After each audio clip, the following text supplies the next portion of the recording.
So today we're here with Matt with Neal Home Loans, and he's got some interesting topics to talk about in the mortgage financing world. What's going on, Matt? Yeah, so the hot button here is affordability, right? Mortgage rates just ticked up to a 22-year high, right? So we've been talking, if you've been following the show, we've talked about several different ways to combat affordability, and we've talked about, move up debt consolidation, where if you're selling a home, take some of your equity, pay off that higher interest rate debt, and then put a little bit less down on your home, and it brings down that global debt ratio and shrinks that household budget to minimize the impact of a higher priced home or higher interest rates as well. But then also, there's several different ways that we can, in the actual loan itself, help combat affordability. And I think a lot of people think first and foremost, bring that price down, get a price reduction. And you and I both know we've been in this industry for quite a while, right? We don't want to date ourselves, but we've been around the block.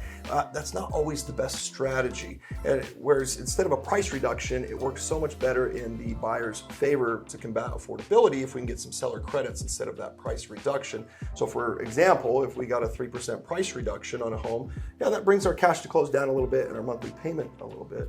But if we instead get a 3% credit from the seller, we can use that to cover our closing costs. We can use that to help buy out mortgage insurance. A lot of people don't realize you can buy out on a conventional loan. You can buy out mortgage insurance with seller funds.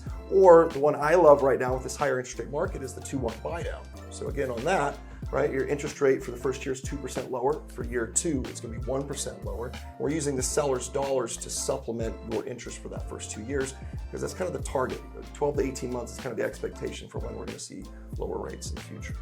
Yeah, so there's so many different options that are available to borrowers right now. There's plenty of different financing instruments, and make sure to reach out to a professional like Matt here and go over all the options that's available to you and just kind of see how you can structure your own personal financial situation on your next purchase or any type of refinance product you're looking at.